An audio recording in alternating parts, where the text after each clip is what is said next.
Mass H looked like a comedy about Army doctors, but behind the laughter were performers who understood military life more personally than many viewers realized. Among these 11 major cast members, 5 had documented U.S. military service: Alan Alda, Jamie Farr, Mike Farrell, Wayne Rogers, and McLean Stevenson. 2 even spent time in post-war Korea. Their experiences ranged from artillery and marine duty to Navy navigation and hospital work, giving this fictional 477th a fascinating connection to real military history. Now, let's discover their stories. Alan Alda made Hawkeye Pierce brilliant, irreverent, compassionate, and increasingly haunted by the human cost of war.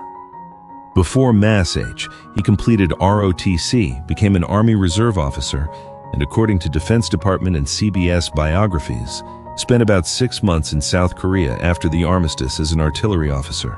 Alda stressed that he was not a combat veteran, yet the experience shaped his insistence that the series never trivialize wounded soldiers.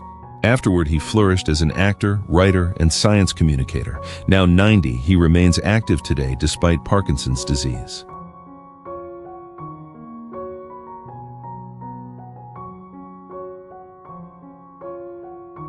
Jamie Farr turned Maxwell Klinger from a one-episode gag into one of the 4077th's most beloved survivors, mixing outrageous dresses with homesickness, loyalty, and Toledo pride. His military background was the real thing. Drafted into the U.S. Army in 1957, Farr trained at Fort Ord, worked on Army training films, and later served in Japan and post-war Korea with special services in the Far East Network. He completed 2 years of active duty plus reserve service and even wore his own dog tags on MASH. Now, 92, Farr is largely retired, but still appears occasionally for film.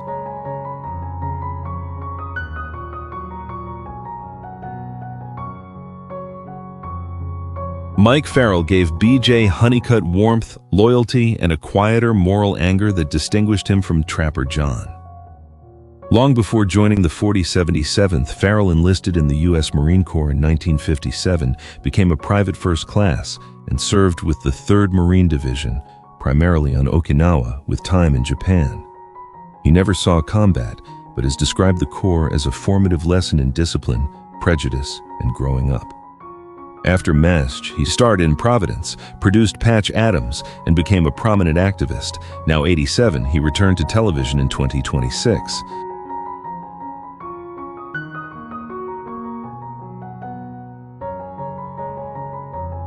Wayne Rogers gave Trapper John McIntyre an easygoing wit and surgical confidence that made his partnership with Hawkeye feel spontaneous from the beginning.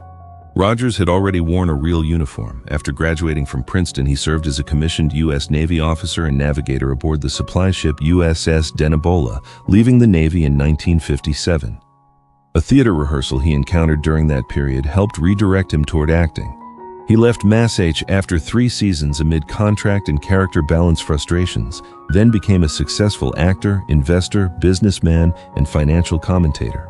Rogers died from pneumonia in 2015 at age 82.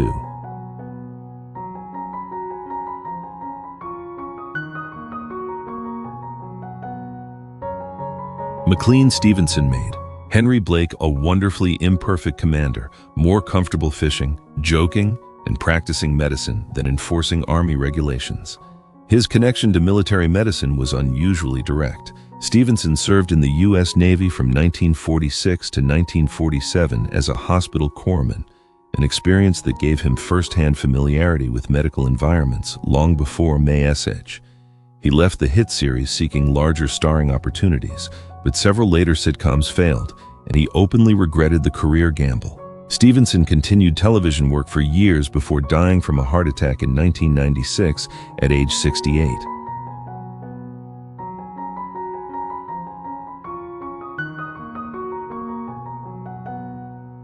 Loretta Swit transformed Major Margaret Houlihan from a rigid comic stereotype into a proud, skilled Army nurse with vulnerability, ambition, and independence. Unlike several male castmates, Swit never served in the military, but she developed a deep commitment to veterans and later traveled to South Korea to host a documentary about the war.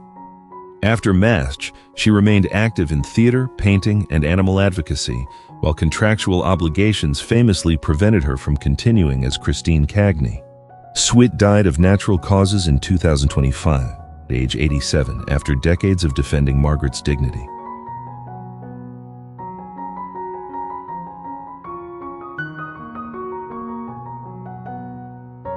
Harry Morgan made Colonel Sherman Potter the seasoned father figure MASH needed after Henry Blake, combining Army discipline with humor, horsemanship, and deep affection for his people.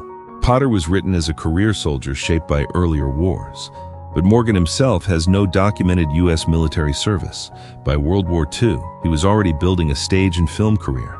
After MASH, he continued Potter in Aftermash and added more television roles to a career stretching over 6 decades. Morgan died in 2011 at age Nick after recently being treated for pneumonia.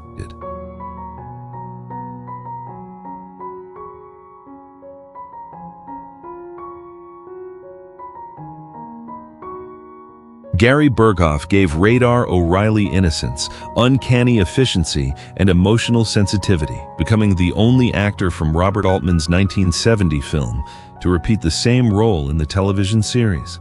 Despite Radar's uniform and convincing enlisted mannerisms, Burghoff had no documented military service. He eventually left MASH exhausted by the schedule and wanting more time with family, then acted only sporadically. Away from Hollywood, he became a wildlife painter, musician, and inventor with several patents. Now 83, Burghoff is retired from regular acting and lives largely outside the public spotlight today.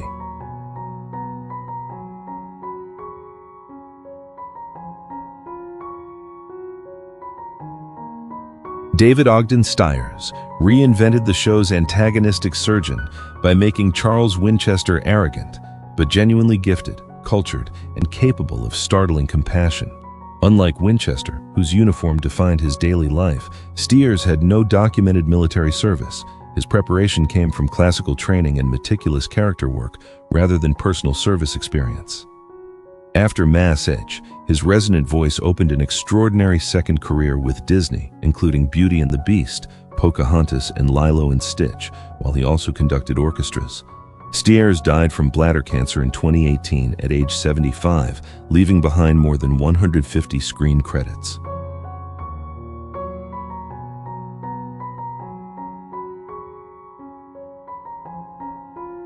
Larry Linville made Frank Burns petty, pompous, cowardly, and painfully funny, providing the early seasons with a perfect target for Hawkeye and Trapper.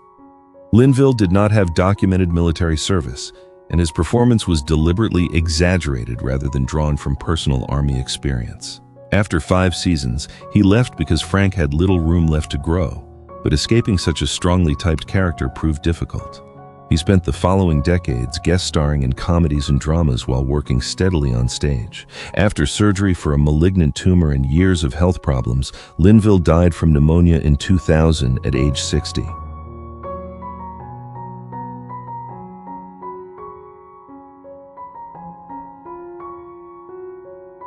Thank you so much for watching. Of these 11 MASH stars, 5 truly served in the U.S. military: Alan Alda in the Army Reserve, Jamie Farr in the Army, Mike Farrell in the Marine Corps, Wayne Rogers in the Navy, and McLean Stevenson as a Navy hospital corpsman. None was a Korean War combat veteran, but their real experiences added another remarkable layer to a series built around soldiers trying to survive war with humanity intact. Which military story surprised you most? Share your memories below.